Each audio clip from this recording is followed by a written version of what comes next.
جب آپ نے اپنی تنخواہیں بڑھائی تب بھی آپ اکٹھے تھے. تو کیا زراعت کے لیے آپ اکٹھے ہو بیٹھ کے پالیسی بیان کوئی نہیں بنا سکتے, پالیسی نہیں دے سکتے, ریٹ نہیں بنا سکتے. حالانکہ ریٹ طے کرنے میں آپ کو کیا چیز ہے جی, ایک price commission, independent price commission بنانا ہے. صحیح, وہ پرائس کمیشن آئے, وہ پرائس کمیشن بیٹھ کے دیکھے کاشتکار کی کاسٹ آف پروڈکشن کیا, کاسٹ آف پروڈکشن نکالے, بالکل, اور اس کے ساتھ 25% پروفٹ کے ساتھ وہ کاشتکار کی وہ انڈیکیٹر پرائس کہہ لیں یا سپورٹ پرائس کہہ لیں, وہ کاشتکار کو کہہ دیں وہ سپورٹ پرائس کہہ لیں. اب دنیا میں کیا ہو رہا ہے, ہمارے دشمن ملک میں ہم اس سال کی گندم کا ریٹ ابھی تک صحیح طریقے سے 3500 روپے اناؤنس تو ہو گیا ہے, ابھی ہمیں پتہ نہیں وہ خریداری کیسے ہو رہی ہے. صحیح, ٹھیک ہے. دشمن ملک میں کیا ہوا جی, اگست 2024 میں جب ابھی وہ کاٹن آنی تھی درمیان والی جو 24 میں کاشت ہوئی 25 میں ہارویسٹ ہوئی, جی بالکل, اس سے اگلی جو ہم نے 25 میں کاشت کرنی ہے ابھی جو کاشت ہونی ہے اور 26 میں ہارویسٹ ہونی ہے, ٹھیک ہے, اس کے سپورٹ پرائس انہوں نے دی ہے اگست 2024 میں. ٹھیک ہے, اس کو کیا کہتے ہیں فیوچر مارکیٹنگ. بالکل, کہ کاشتکار کو کسان کو پتا ہوتا ہے کہ میں نے کتنا خرچہ کرنا ہے, کتنے اس کو پیسے لگنے ہیں, اس کو پتا ہونا ہے. بالکل صحیح کہہ رہے ہیں. پوری دنیا میں سر جب کوئی پالیسی ہوتی ہے نا ہیلتھ کے اوپر, ایگریکلچر کے اوپر, معیشت کے اوپر, ان کے اوپر جو بھی ہوتی ہے, اپوزیشن حکومت مل بیٹھ کے یہ سارا چیزیں طے کرتی ہے. یہاں آپس میں دشمنی ہوتی ہے. یہاں اسمبلیوں میں کیا ہوتا ہے, ایک کھڑا ہوتا ہے وہ میاں نواز شریف کا دفاع کرتا ہے, ایک آصف علی زرداری کا دفاع کرتا ہے, سیاست کی نظر ہو جاتی ہے. بالکل ٹھیک, ایک عمران خان کا دفاع کرتا ہے. صحیح, بھائی معیشت کا دفاع کون کرے گا؟ کیا آج ہمارے لیے باعث شرم نہیں ہے کہ ہم گندم باہر سے امپورٹ کریں؟ صحیح. اچھا واپس آتے ہیں ذرا, یہ جو گندم کی پرائس ہے اس کو پولیٹیسائز کیوں کیا جاتا ہے؟ گورنمنٹ اس کی پرائس اناؤنس کرنے میں, جیسے آپ نے کہا بڑا آسان سی بات, آپ ایک کمیشن بنا دیں اور یہ پرائس مقرر ہو جائے گی. پھر رکاوٹ کیا ہے, کیا وجوہات ہے, گھبراہٹ کیا ہے, کیوں نہیں یہ کام کیا جاتا؟ ہر سال یہ مسئلہ پیدا ہوتا ہے اور گندم ہماری سب سے بڑی فصل بھی ہے. دیکھیں جی, پہلی چیز تو یہ ہے کہ آپ نے ابھی بات کی گندم بڑی فصل ہے. میں یہ کہوں گا کہ گندم تمام فصلوں کا انجن ہے. بالکل انجن ہے. اگر گندم کی فصل بہتر ہوگی تو آپ کی باقی فصلیں اچھی. اس کا ثبوت یہ ہے, جب ہمیں 3900 ریٹ ملا تو اگلے سال ہم نے آپ کو گروتھ دی 6.25. صحیح بات, جو کہ زبردست گروتھ تھی. ٹھیک ہے. جب ہمیں پھر ریٹ نہ ملا تو گروتھ پتہ کیا آئی ہے, -13.49. بہت بڑا لاس ہے یہ ایک. صحیح کہہ رہے ہیں. امپورٹ ایکسپورٹ پہ کیا فرق پڑا جی؟ اصل چیز دیکھنے والی ہوتی ہے کہ آپ کے امپورٹ اور ایکسپورٹ پہ کیا فرق پڑا. بالکل. اب میں نے کچھ 6-7 ماہ کا ڈیٹا لیا ہے, 1 جنوری سے لے کے 30 جولائی تک.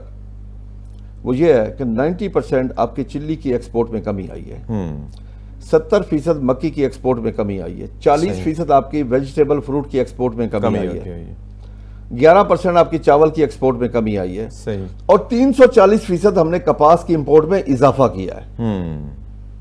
تو مجھے اب ایک چیز بتائیں, ملک کی معیشت کہاں چلے گی؟ ہمیں یہ چاہیے اس وقت, ہم سب پاکستانی ہیں, اپنے ملک سے ہم سب محبت کرتے ہیں بلا شبہ. ہم جو کاشتکار ہیں نا, پہلی چیز یہ کاشتکار نیب خدا ہے, اللہ کا دیا اور رزق زمین کا سینہ اس میں کوئی شک نہیں ہے, اللہ کی مخلوق تک پہنچاتا ہے.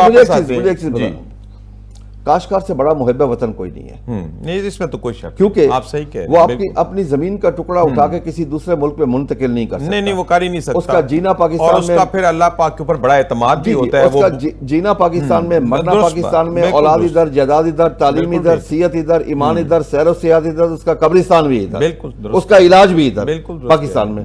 ہم اپنے ملک کے لیے سوچتے ہیں. میں آج آپ کے توسط سے ان سب حکمرانوں سے ہاتھ جوڑ کے گزارش کرتا ہوں کہ خدا کے لیے زراعت کے اوپر مل بیٹھو, صحیح مشاورت کے ساتھ کام کرو, ہمیں بلاؤ, ہم آنے کے لیے آپ کے پاس حاضر ہیں, ہم اپنا پیٹرول خرچ کر کے آئیں گے, ہم کسی سے پیٹرول نہیں مانگتے. بالکل صحیح ہے. لیکن اب دوبارہ ہم گندم کی طرف آتے ہیں. آپ نے کہا کہ انڈیپینڈنٹ کمیشن بن جائے, آپ کو کوئی اعتراض نہیں ہے. اگر یہ حکومتی لیول پہ نہیں کمیشن بنتا تو انڈیپینڈنٹ لیول پہ بھی تو بنایا جا سکتا ہے. پہلی بات یہ حکومت یہ بنانے میں کیوں قاصر ہے, کیا رکاوٹیں کیا ہیں بیسیکلی؟ حالانکہ گندم کی پرائس کا سیٹ ہونا, آپ نے دشمن ملک کا بھی ذکر کیا, یہ بات بہت اچھی ہے کہ میں ایک کام کرنے جا رہا ہوں, مجھے پتا ہو کہ یار اس کے اتنے مجھے فائدہ ہونا ہے, میں اس حساب سے اس میں انویسٹمنٹ کروں گا. تو یہاں پہ تو یہ ہوتا ہے کہ جب کسان گندم گھر لے آتا ہے تب تک اس کو پتہ نہیں ہوتا کہ اس کی کیا پرائس لگنی ہے، وجوہات کیا ہے بیسک؟ میں آپ کو عرض کروں، جو میرے خیال میں ایک چیز آئی ہے کہ ایک تقسیم کر دی گئی ہے شہری اور دیہاتی کی، کہ جی شہری کا ووٹ زیادہ ہے، میرے خیال میں ایسا ہے نہیں ہے ایکچولی، ووٹ زیادہ ہے، ہم نے ان سے ووٹ لینے ہیں، ان کو آٹا سستا دیں، روٹی سستی دیں۔ ہم کاشتکار کیا کہہ رہے ہیں؟ نہیں، وہ تو گندم ہوگی تو یہ دیں گے نا، جب گندم ہی نہیں ہوگی کسان کا آپ اعتماد کھو جائیں گے۔ نہیں ہوا کیا جی، پچھلے سال جب ہماری گندم آئی، یہ 25 والی نہیں، جو 24 میں 24 والی گندم آئی، ہمیں کہا گیا ہم نے ڈی ریگولیٹ کر دیا ہے۔ ٹھیک ہے، ہم نے کہا ٹھیک ہے جی، آپ نے کر دیا تو ٹھیک ہے۔ ہمیں ریٹ ملا 1800، 1900، 2000، 2100، 2200، 2300، 2400 پچھلے اس سے پچھلا۔ لیکن بعد میں آ کے 8 اگست کو حکومت نے ایک نوٹیفیکیشن جاری کیا، پنجاب حکومت نے، صحیح، جو ہمیں بالکل دل کے اوپر تیر کی طرح جا کے لگا اس وقت، کہ ایک نوٹیفیکیشن حکومت نے کیا کہ مختلف اضلاع کے ریٹ فکس کیے 2600 سے لے کے 2700 روپے تک، ٹھیک ہے، کہ اس سے اوپر کاشتکار سیل نہیں کر سکتے۔ باول نگر میں 2800 روپے سیل ہوئی، پرچے درج ہوئے، جبکہ حکومت پنجاب نے خود ہماری جو پیداواری لاگت نکالی ہوئی تھی وہ 3410 روپے تھی، 3410۔ ہماری پیداواری لاگت۔ تو پھر کیا وجوہات؟ ڈی ریگولیٹ کو انہوں نے ریگولیٹ خود کیا، صحیح، پھر نعرہ لگایا گیا کہ جی ہم نے ڈی ریگولیٹ کر دیا۔ جب ہمارا ٹائم آیا ڈی ریگولیٹ، 1800، 1900، 2000، 2100 میں سیل ہوئی، 2200 ارب روپے میں 2 سالوں میں نقصان ہوا گندم پہ۔ صحیح، پھر اگست کے مہینے میں آ کے انہوں نے 3000 نوٹیفائی کر دیا، جن کاشتکاروں کے گھروں میں پڑی تھی وہاں جا کے وہ گھر ان کے سیل کر دیے کہ گندم تمہارے پاس پڑی ہے۔ بھائی جب آپ نے ڈی ریگولیٹ کر دیا، اچھا ڈی ریگولیٹ سے مراد کیا جی؟ وہ ڈی ریگولیٹ ہوتی ہے end to end deregulate, پھر آپ روٹی کا ریٹ طے نہیں کر سکتے، آپ آٹے کا ریٹ طے نہیں کر سکتے، سارا سیکٹر ہی آپ نے بین الصوبائی پابندی، بین الصوبائی پابندی تو ایکچولی کسی طرح بھی ڈی ریگولیٹ ہو یا ریگولیٹ ہو، اس پہ پابندی نہیں لگائی جا سکتی، اپنے ملک میں پابندی نہیں لگائی جا سکتی۔ اس کی وجہ یہ ہے پورا ملک ہمارا ہے، صحیح، پورا پاکستان ہمارا ہے۔ آپ صحیح کہہ رہے ہیں، ٹھیک ہے نا جی؟ اچھا، اب کسی صوبے میں ٹماٹر زیادہ ہوتے ہیں، کسی میں تو وہ ایسے ہی ہے، جہاں چیز زیادہ ہے وہ دوسری طرف جا کے بک جائے گی۔ اب ہمارے پاس فرض کیا آم زیادہ ہوتا، کے پی کے میں آم نہیں ہوتا۔ اچھا، تو یہ پورا ملک ہمارا ہے، سب کو گندم جس کو چاہیے، اور گندم ہمارے لیے ضروری ہے، غذا کا ایک ضروری۔ اچھا، یہ جو فری مارکیٹ کی بات کی جاتی ہے پنجاب حکومت کی طرف سے گندم کے حوالے سے، اگر فری مارکیٹ ہو جاتی ہے تو کسانوں میں کوئی اس کو نقصان ہو سکتا ہے؟ ہم free marketing, end to end free marketing ہم ماننے کے لیے تیار ہیں۔ ٹھیک ہے، دیکھیں نا، جب ہمارا ریٹ فری مارکیٹنگ میں اوپر جا رہا تھا، پھر کیوں روکا گیا اس کو؟ تب اسی وقت پھر اس کو ڈی ریگولیٹ، ٹھیک ہے نا۔ اچھا، ہماری 1800، 2000 میں کیوں بکی؟ وہ وجہ ایک ہی تھی کہ لوگوں کو، انویسٹر کو ڈر تھا کہ کل کو حکومت آگے سٹاپ کر لے گی، ہمیں ریٹ نہیں ملے گا۔ صحیح، وہ اس ڈر کے مارے انہوں نے بھیج، اس ڈر کے مارے۔ دیکھیں نا، اگر حکومت، پہلی چیز تو ایک چیز میں اور آپ کو عرض کروں، اگر ہم ایز اے مسلمان اسلامی نقطہ نظر سے دیکھیں صحیح، تو ہمیں ہماری حکومت کو کیا کرنا چاہیے؟ سر یہ آج سے نہیں ہے، حضرت یوسف علیہ السلام کو اس وقت ان کو الہام ہوتا تھا اللہ تعالیٰ کی طرف سے، جی بالکل، ان کو الہام ہوا کہ جاؤ گندم سٹور کرو۔ ٹھیک ہے، یعنی حکومت پہ فرض ہے گندم سٹور کرنا۔ ٹھیک ہے، میں ایز اے کاشتکار منافع کے لیے اگر گندم سٹور کرتا ہوں، میرے لیے گناہ کبیرہ ہے۔ ہاں، لیکن اگر حکومت سٹور کرے فوڈ سیکیورٹی سے بچنے فوڈ کے سیکورٹی لیے کا وہ کر سکتی تو ہے، وہ جائز ہے، وہ جائز ہے، اور اس پہ فرض ہے، اسے کرنا چاہیے، اس کو فرض ہے۔ اچھا، ٹھیک ہے، پھر اسے کوئی بلیک میل نہیں کر سکتا، وہ تو ظاہر ہے حکومت کی ریٹ ہے، اس کو ٹھیک ہے نا۔ اچھا، اب حکومت کیا کہتی ہے جی؟ فوڈ ڈپارٹمنٹ پاسوں میں کرپشن بہت تھی، بھئی باقیوں میں کرپشن نہیں ہے، سارے ادارے بند کر دو جہاں جہاں کرپشن ہے۔ صحیح، اب دیکھیں نا، باقی جتنے محکمے ہیں سب میں کرپشن ہے، وہ تو کہیں بھی نہیں ہے، باقیوں میں کرپشن نہیں؟ بالکل ٹھیک ہے۔ اچھا، اب ہم زراعت پہ پیچھے کیوں گئے ہیں جی؟ میں تھوڑا سا میں اس پہ وقت لوں گا جی۔ سر 1960 کی دہائی میں لدھیانہ یونیورسٹی بنی انڈیا میں، انہوں نے ماڈل لیا آپ کی لائل پور جو اب فیصل آباد، جی بالکل، فیصل آباد ایگریکلچر یونیورسٹی، وہ آج فخر محسوس کرتے ہیں ہم لائل پور ماڈل ہیں۔ ہم نے کیا ظلم کیا لائل پور کے ساتھ؟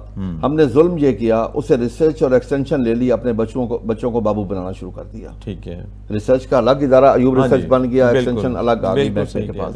ہم نے وہ ایک پہلا ظلم یہ کیا۔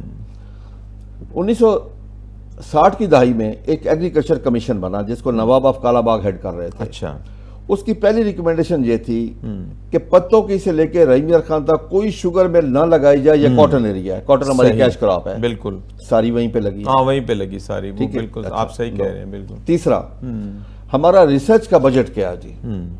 ہمارا جو ایگریکلچر کی ریسرچ کا بجٹ ہے وہ ایگریکلچر کی جی ڈی پی کا 0.18 ہے. صحیح.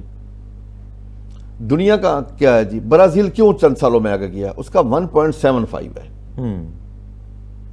صحیح. میں نے 92 میں کاشتکاری شروع کی سر. ہماری پروڈکشن پتہ اس وقت کیا تھی؟ 1,28,00,000 بیل تھی پاکستان کی. ٹھیک ہے. اور انڈیا 1,10,00,000 بیل تھا. ہم نے اس کے بعد اپنی کاٹن بیل کا ویٹ کم کیا، 170-180 کے جی سے کم کر کے 150 کے جی پہ لے کے آئے. انڈیا اسی سٹینڈرڈ کے ساتھ 170-180 کے جی کے ساتھ آج وہ 4 کروڑ پہ ہے اور ہم 50 لاکھ پہ آ گئے ہیں. ٹھیک ہے. 1,28,00,000 سے کم ہو کے 50 لاکھ. اگر ہم وہ ویٹ کا ڈیفرنس. اچھا یہ تو چلے ساری باتیں آپ کہہ رہے ہیں کہ حکومتی جو بھی اقدامات ہوئے، دیکھیں زراعت بھی تو ایک کاروبار ہے. اب یہ ساری چیزیں جو ہے تو یہ زراعت جو ہے یہ کارپوریٹ لیول پہ کیوں نہ آ سکی؟ اس کو ابھی بھی چھوٹا کسان، زیادہ تر تو کسان ہی چلا رہا ہے اس کو، بڑا زمیندار تو خود سے چلاتا نہیں ہے. کارپوریٹ لیول پہ نہ آنے کی بھی کیا وجوہات رہی ہیں؟ سر پہلی چیز ہے کہ ہمارے پاس نا کاسٹ آف پروڈکشن میں وہ چھوٹے بڑے کاشتکار سب کے لیے ہے جی. ریجن کے ساتھ لیول پلینگ فیلڈ نہیں ہمارے پاس. اس کی میں مثال دوں، میں یوریا لیتا ہوں پاکستان میں اس وقت اس کا ریٹ ہے 4,300 روپے. ٹھیک ہے. انڈین کاشتکار کو، ہمارے دشمن ملک کے کاشتکار کو پاکستانی روپیز میں 884 روپے کا ہے. ٹھیک ہے. مطلب کھاد مہنگی ہونا ایک. صحیح. اسے ڈی اے پی ہمیں ملتی ہے 15,000 روپے کی آج ریٹ ہے. انڈین کاشتکار کو پاکستانی روپیز میں 4,000 روپے کی ہے. ٹھیک ہے. مجھے بجلی کا یونٹ پڑتا ہے 40 سے 50 روپے کا. انڈین پنجاب میں بجلی فری ہے کاشتکار کو ڈیلی 10 گھنٹے. ٹھیک ہے. ڈیزل سبسڈائز ہے. پھر فیوچر مارکیٹنگ بھی موجود ہے. صحیح. اب ہم دنیا کا مقابلہ کس طرح کریں؟ کوئی آ کے اگر انویسٹ کرے تو اسے انویسٹمنٹ کے بعد دیکھیں اس میں چلے کھاد کا تو نہیں ہے، لیکن اب سولر آپ آگے ہے. اگر آپ سولر لگاتے ہیں، سولر کے لیے انویسٹمنٹ بھی مل رہی ہے، انسٹالمنٹ بھی مل رہا ہے، تو اگر آپ کا کسان سولر پہ جاتا ہے تو ڈیزل اور بجلی سے تو مجھے آپ ایک چیز بتائیں، جب پچھلے سال سولر کی اناؤنس ہوئی تھی وہ کیوں نہیں کامیاب ہوئی؟ میرا ایک سوال. آپ بتائیں کیوں. میں بتاتا ہوں نا سر. اس کو جو انرجی ڈپارٹمنٹ دیکھ رہا تھا، اب صورتحال یہ آ گئی کہ اس کے ریٹ اتنے ہائی بتائے گئے کہ کاشتکار نے یہ کہا کہ اس سے سبسڈی لینے سے بجائے میں اپنا لگا لوں تو مجھے لاکھ روپے کی بچت آتی ہے. ٹھیک ہے. نہیں اپنے طور پہ تو لگا کے تو نہیں میں آپ کو عرض کر رہا ہوں کہ کرپشن کی انتہا دیکھیں وہ تو ہم پہلے ڈسکس کر چکے. انہوں نے جو ہمیں ریٹ دیے پھر چاہیے تو یہ تھا جہاں فوڈ ڈپارٹمنٹ بند ہوا ہے، پاسکو بند ہوا ہے، وہاں انرجی ڈپارٹمنٹ وہ بھی بند ہوتا. صحیح ہے. اچھا چلیں یہ تو وہ چیزیں ہیں جو حکومت نے نہیں کی. کسانوں نے بھی تو اپنا جو سسٹم ہے اس کو اپ گریڈ نہیں کیا. جدید جو ٹیکنالوجیز ہیں زراعت میں استعمال ہونے کے وہ نہیں کی، جیسے ورٹیکل فارمنگ، انٹرنل فارمنگ. آپ کو زیادہ پتا ہوگا اس حوالے سے بہت ساری چیزیں ہیں جو دنیا آگے بڑھ چکی ہے. اب مثلا ہم پانی لگاتے ہیں نالوں کھالوں سے، آدھا وہ نیچے لیکیسی پہ چلا جاتا ہے، اوپر چلا جاتا ہے. آج کون سا دور ہے، کون سی انڈسٹری ہے بشمول ایگریکلچر کے جو کہ پرانے کنونشنل طریقے سے چلے؟ کسانوں نے بھی تو آگے ایک قدم نہ بڑھایا کہ کسی بھی طریقے سے ہم آگے جائیں. کسان اس پہ انویسٹمنٹ کیسے کر سکتا ہے جب اسے مستقبل کا کوئی اسے گارنٹی نہ ہو؟ نہیں وہ تو صرف ایک گندم کی معاملہ ہے نا، گندم کا نہیں. باقی تو جو اجناس ہیں یا جو چیزیں ہیں وہ تو اوپن فری مارکیٹ میں ہے. دیکھیں باقی فری مارکیٹ ہے. ابھی آپ دیکھیں کہ ٹماٹر کے اوپر کتنی گورنمنٹ میٹنگز کر چکی ہے.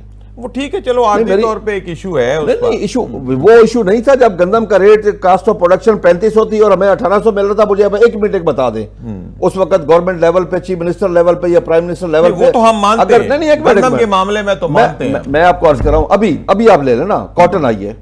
کاٹن پہ میری کاسٹ آف پروڈکشن کو 9,000 روپے تھی، مجھے ریٹ مل رہا تھا 6,000 روپے. اس پہ کون سی میٹنگ ہوئی ہے مجھے آپ بتا دیں کہ جس پہ پوری گورنمنٹ سر جوڑ کے بیٹھی ہو کہ کاشتکار کو یہ نقصان ہو رہا ہے؟ جب مکی کی میری کاسٹ آف پروڈکشن زیادہ تھی، مجھے ریٹ کم مل رہا تھا، اس وقت گورنمنٹ بیٹھی ہو. جب چاول کا ریٹ ڈاؤن ہوا تھا، منجی کا ریٹ جب ڈاؤن ہوا تھا، اس وقت کون سی گورنمنٹ بیٹھی تھی؟ صحیح. پچھلے سردیوں میں جب سبزیوں کے ریٹ بالکل زیرو پہ چلے گئے تھے، یعنی کہ پیاز کی کاسٹ آف پروڈکشن 30 سے 35 روپے کلو تھی، اس کو مل رہا تھا 5 روپے کلو ریٹ. صحیح. اس وقت مجھے بتا دے گورنمنٹ کبھی سر جوڑ کے بیٹھی ہو، گورنمنٹ اپوزیشن سب مل سر جوڑ کے بیٹھے ہوں کہ کاشتکار کو یہ نقصان ہو رہا ہے. صحیح. دیکھیں نا. اچھا یہ بات تو ٹھیک ہے گورنمنٹ لیول پہ اگر فری مارکیٹ کی بات کی جائے تو کیا اس کے اندر آڑتی بھی جو ہے وہ ملوث نہیں ہے کہ جو اپ فرنٹ تو دے دیتا ہے کسان کو کہ چلیں یہ لے جائیں، بیج بھی لیں، کھاد بھی لیں، لیکن جب فصل آتی ہے تو پھر وہ اپنی مرضی کے ریٹ لگاتا ہے. لیکن یہ سسٹم کس نے بنایا؟ ہم کاشتکار نے تو نہیں بنایا ہوا. لیکن یہ تو وہ سسٹم ہے جس لیکن کو ریوائز کیا جا سکتا ہے. نہیں، کاشتکار کو تو آزاد نہیں کیا گیا نا. کاشتکار تو اپنی پروڈیوس کا ریٹ فکس نہیں کر سکتا. موچی جوتا بناتا ہے وہ اپنا ریٹ فکس کرتا ہے. بالکل کرتا ہے. میل والا کپڑا بناتا ہے وہ ریٹ فکس کرتا ہے. چینی والا چینی بناتا ہے اپنا ریٹ فکس کرتا ہے. واحد کاشتکار ہے جس کو یہ حق نہیں دیا جا رہا. یعنی آج مجھے آپ ایک چیز بتائیں. میرے پاس ایک کاشتکار آیا جی، میں اس کا نام بتاتا ہوں. اس کا نام ہے رانا سرور. ٹھیک ہے. اس نے آ کے پتہ کیا کلیم کیا؟ میرے سامنے اس نے کلیم کیا کہ جی گورنمنٹ مجھے اچھی طرح سے چیک کر لے، میں آن ایئر آپ کے اس پہ بتا رہا ہوں، میں چیک کر لے کہ پاکستان میں پچھلے سال سب سے زیادہ میں نے گندم کاشت کی تھی. اچھا اچھا پھر اس کی اگلی بات تھی کہ میرے برابر کسی نے آدھی بھی کاشت نہیں کی. اچھا کہتا کوئی ایک کاشتکار نہیں ہے جس نے میرے برابر آدھی بھی کاشت کی ہو. کہتا بجائے مجھے میڈل ملتا، میرے آ کے باہر اگر میرے 8-10 ہزار من باقی پڑی ہے، 70-80 ہزار من میں سے باقی جو پڑی ہے میرے پاس، تو اس پہ اوپر تالے لگا دیے گئے. کہتا مجھے بتاؤ. اچھا یہ مسائل تو واقعی ہیں، آپ بالکل درست کہہ رہے ہیں. آئے دن ہم بھی خبروں میں سنتے ہیں، آپ بتاتے ہیں، ہم خود بھی یہ چیزیں فیس کرتے ہیں.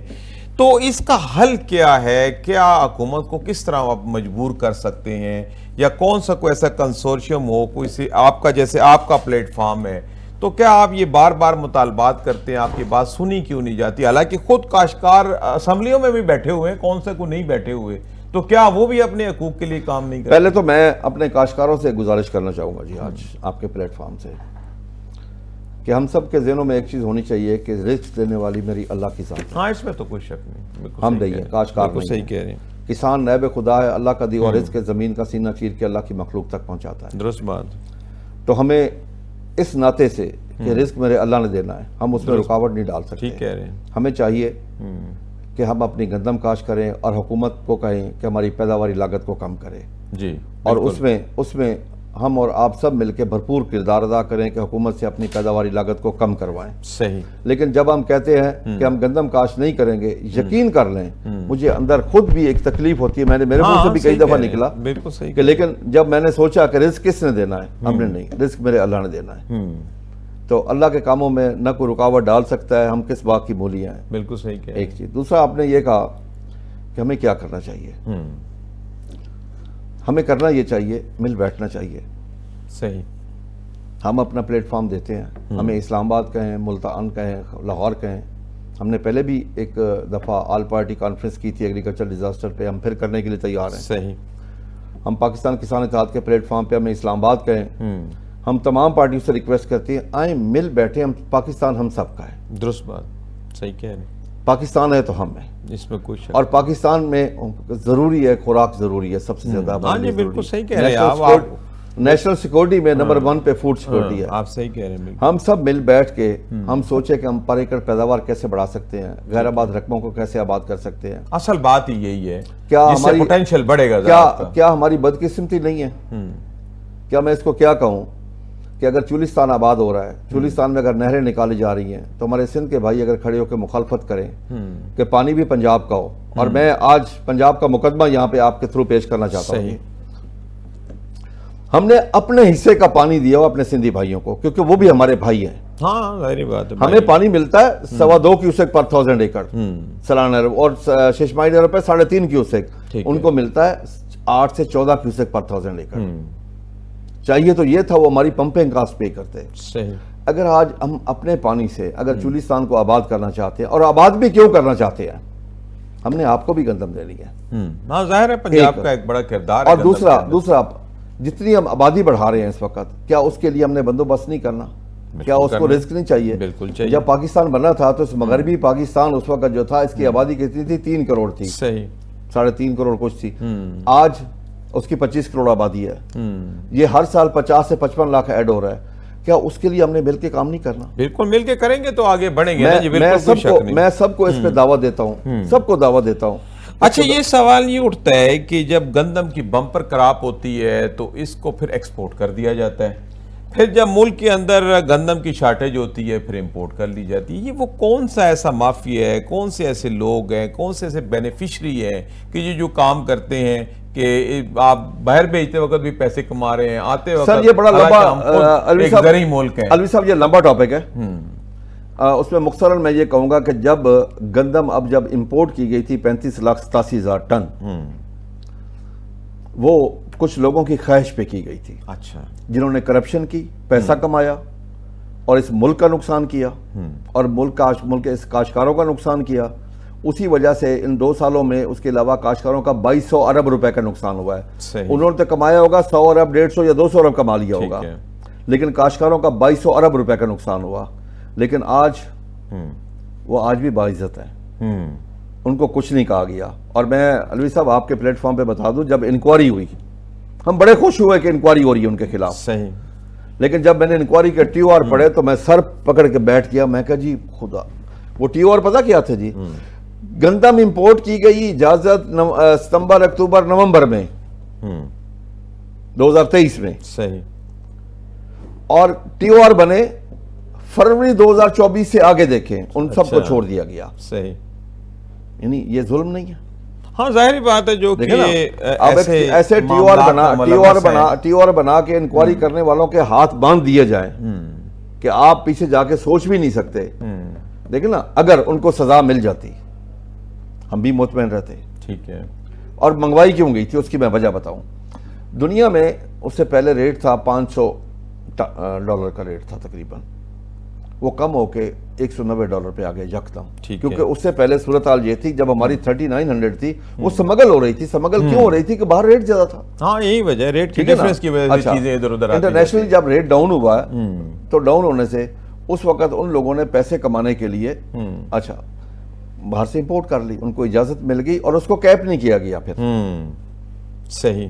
کہ جتنی مرضی منگوا لیں. اچھا جب وہ آ گئی پھر ایک اور کام کیا گیا جو سب سے امپورٹنٹ ہے.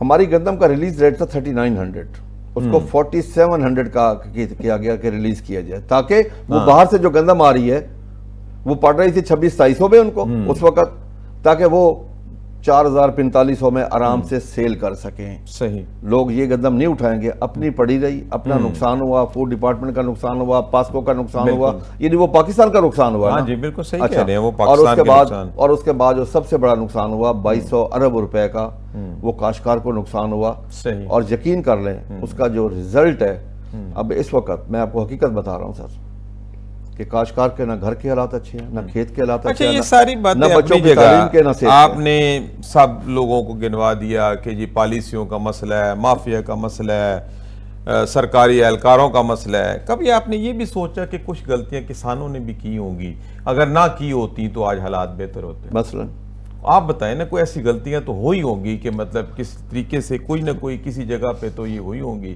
کہ آپ ایک سموتھ کام کرتے کرتے پھر نقصان میں آنا شروع ہو گئے. کہاں پہ ایسی کو کسانوں کی طرف سے؟ کسانوں کی طرف سے نہیں ہے کبھی بھی, حکومت کی پالیسیوں کی وجہ سے ہے. کبھی بھی کسان نے اپنے طور پہ غلطی نہیں. کسان نے کیا کیا؟ کسان تو گندم کاشت کر دیتا ہے, کپاس کاشت کر دیتا ہے, نقصان برداشت کر لیتا ہے, کبھی آ کے شکوہ بھی نہیں کرتا. لیکن میں سمجھتا ہوں پتہ نہیں کہاں تک ٹھیک ہے یا غلط ہے. میں آپ قانون سازی میں دیکھ لیں, چلو ایک چیز اور وہ ٹھیک ہے اپنی جگہ. جو بندہ میری یاد سنیں, جو سال کے 365 دن کام کرتا ہے, 24 گھنٹے کام کرتا ہے, جب وہ 70 سال بعد ریٹائر ہوتا ہے اس کے لیے کیا ہے؟ ایک جسٹس ریٹائر ہوتا ہے اس کو کیا ملتا ہے؟ کیا اس سے زیادہ خدمات ہیں اس کی؟ نہیں, وہ ہم مانتے ہیں, وہ ساری باتیں ٹھیک ہے, لیکن ایک سوال بار بار اٹھتا ہے کہ جدت کیوں نہ اپنائی کسان؟ ہاں آ جائیں جی, جدت یہ مین چیز یہ ہے کہ جدت کیوں نہ اپنائی؟ میں آپ کو عرض کروں, جدت اس نے کیوں نہیں اپنائی؟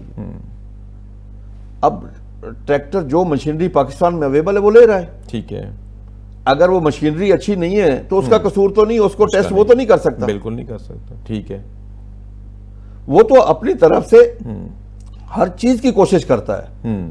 دیکھیں نا کاشتکار جب اس میں بیج پھینکتا ہے ٹھیک ہے وہ اللہ توکل پہ پھینک کے ہاں وہ آتا تو ہے ٹھیک ہے، اس میں کوئی شک نہیں. اللہ پہ توکل، لیکن اس کے پاس جو سورسز ہیں اس کے مطابق وہ بھرپور سورسز استعمال کرتا ہے. اچھا بھی کہا جاتا ہے کہ سب سے زیادہ پی ایچ ڈی حکومت نے جو ہے وہ ایگریکلچر کے شعبے میں بنائے، باہر بھیجا اپنے خرچے کے اوپر. تو جو اتنے پی ایچ ڈی بنا کے وہ لائے، انہوں نے کسانوں کو جدت کی طرف جانے کے لیے کوئی مشورے نہ دیے. پہلی چیز تو یہ ہے کہ میں پہلے آپ سے عرض کر رہا ہوں کہ ہمارا جو یونیورسٹیوں کا سسٹم تھا وہ پی ایچ ڈی کیا ہوا جنہوں نے پریکٹیکل اگر کچھ نہ کیا ہو تو. ہاں یہ تو بات ہے، مطلب ان کی کنٹریبیوشن نہیں رہی جو باہر سے ریسرچ کے نام پہ پی ایچ ڈی کر کے آئے. اچھا ہاں نہیں کچھ سائنسدانوں نے یہاں پاکستان میں کام بھی کیا ہے، یہ نہیں کہ انہوں نے کام نہیں کیا، کام کیا ہے کہ جو 3 کروڑ کی آبادی کے لیے ان کو آپ فیڈ کر رہے تھے، آپ 25 کروڑ کو فیڈ کر رہے ہیں نا. جی بالکل. دیکھیں نا آخر کچھ لوگوں نے کام کیا، انہیں سراہنا چاہیے. ہاں ایک چیز ضرور ہے کہ ان کے لیے یہاں پہ کوئی انسینٹیو نہیں ہے. مجھے آپ ایک چیز بتائیں، ایک اسسٹنٹ کمشنر لگتا ہے گریڈ 17 کا ہوتا ہے، صحیح، اس کو ملتے ہیں جناب فارچونر. ہاں جی چلے یہ تو باتیں اپنی جگہ پہ ٹھیک ہے، آپ صحیح کہہ رہے ہیں. یہ انگریزوں کا نظام جب تک ختم نہ کیا جائے، لیکن جب پاکستان سے ایکسپورٹ ہوتی ہے باہر، کہا جاتا ہے اور یہ اس بات کی آپ تصدیق یا تردید کر سکتے ہیں کہ 1-2 کنسیگمنٹ ٹھیک جاتی ہیں، پھر چاول ہے کوئی بھی چیز ہے بعد میں اس کوالٹی کا نہیں جاتا، پھر وہ اس ملک میں پھر پاکستان کو بین کر دیا جاتا ہے. اس کا قصور کس کے اوپر ہے؟ ایک منٹ جی میں آپ کو عرض کروں، وہ جو کنسائنمنٹ کی بات آپ کر رہے ہیں منسوخ ہوئی ہیں، سر ہم نے اپنے پاؤں پہ کلہاڑی خود ماری ہے. کلہاڑی اس لیے ماری ہے کہ ہم سے زیادہ ریجیکشن چائنا، انڈیا، یو کے کی تھی، ہماری بہت کم تھی. تو پھر ہم بزنس میں کیوں پیچھے رہے؟ ہم نے خود اپنے آپ کو بدنام کیا ہے. جس طریقے سے وہ سرور خان نے کھڑے ہو کے بیان دیا تھا نا اپنے پائلٹوں کے بارے میں جو کچھ ہوا تھا، یہ بھی وہی کچھ ہوا ہے. آپ اگر ریزلٹ دیکھیں، میں نے وہ ریزلٹ دیکھے ہیں. اچھا دیکھیں، ہم دنیا سے کافی اس میں بہتر تھے، یعنی کہ جو ترقی یافتہ ممالک ہیں ان سے ہم بہتر تھے. اچھا، اور ان سے بہت بہتر تھے. اس میں ہماری جو ریجیکشن وہاں پہ ہوئی ہیں وہ ان سے کم ہے. یہ چیز ہے لیکن یہ پراپوگیٹ کیا گیا کہ ہم نے خود کیا ہے سر. اچھا ہم نے خود اپنے آپ کو بدنام کر کے اپنا کاروبار تباہ کر دیا. خود کیا ہم نے، خود کیا. جی صحیح. چلیں یہ تو خیر آپ نے بڑی اچھی بات بتائی ہے کہ ہم، لیکن ریجیکشن ہونا بھی تو ایک نائل ہی تو ہے، اس کو تو امپروو کرنا تو ضروری ہے. دیکھیں میری سر ہر چیز میں بہتری لانا ضروری ہے. اچھا لیکن ہم اتنے گئے گزرے نہیں تھے، ہم دنیا سے بہتر تھے. صحیح.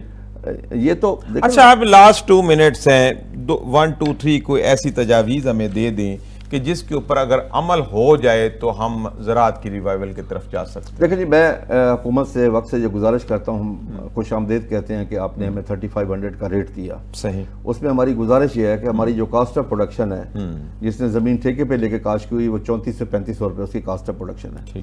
25% منافع اس کا حق ہے. اگر آپ نے یہ ریٹ 3500 رکھنا ہے، پھر ہماری پیداواری لاگت کو کم کریں. ٹھیک ہے. بجلی کا ریٹ کم کریں، ڈیزل کا ریٹ کم کریں، کھادوں پہ آپ سبسڈی دیں. پوری دنیا میں ایگریکلچر سبسڈائز سبجیکٹ ہے، پوری دنیا میں. وہ چاہے امریکہ ہے، چاہے آسٹریلیا ہے، چاہے برازیل ہے، چاہے انڈیا ہے، چاہے چائنا، جتنے بڑے ممالک ہیں وہاں پہ. مطلب آپ کے کہنے کا مقصد یہ ہے کہ اگر کم ریٹ پہ گندم چاہیے تو پھر آپ کو پھر فیسیلیٹیٹ کریں. اگر فیسیلیٹیٹ نہیں کرتے تو پھر اوپن مارکیٹ میں جو بھی ریٹ بنتا ہے اس کے اوپر جو ہے وہ گندم خریدی جائے تو پھر کسان کی صورتحال بہتر ہو. ایک چیز کریں، یا ریگولیٹ کریں یا ڈی ریگولیٹ کریں، ایک طرف ایک پالیسی اپنائی جائے. بہت شکریہ جناب کھوکھر صاحب، آپ نے وقت نکالا اور پروگرام میں شامل ہوئے. ناظرین آپ اپنے پروگرام میں ڈسکس کر رہے تھے، ایک تو وزیر اعظم کی طرف سے جو پیکیج اناؤنس ہوا ہے توانائی کا، اس کے کیا پازیٹیو اور نیگیٹو امپیکٹ آ سکتے ہیں، اور دوسرا یہاں پہ گندم کے حوالے سے بات ہوئی کہ گندم کو کس طریقے سے ڈیل کرنا چاہیے. تو کھوکھر صاحب کا یہ کہنا ہے کہ ایک پالیسی اگر اپنا دی جائے، اس کو ڈی ریگولیٹ کر دیں یا ونس ریگولیٹ کر دیں پھر اس کے اوپر چھوڑ دیں، اگر اوپن پالیسی رکھنی ہے تو پھر اس کی طرف چلے، اور دوسرا کسانوں کے جو جائز مطالبات ان کو فوری طور پر جو ہے وہ منظور کیا جائے، کہ خدا نخواستہ یہ نہ ہو کہ ملک فوڈ سیکورٹی کی طرف چلا جائے. ناظرین اسی کے ساتھ پروگرام مکالمہ کا وقت اپنے اختتام کو پہنچتا ہے. میں اپنے مہمان خالد کھوکھر صاحب کا بےحد مشکور ہوں جنہوں نے وقت نکالا اور پروگرام میں شامل ہوئے. ناظرین اپنے میزبان سعید علوی کو اجازت دیجیے. اللہ حافظ.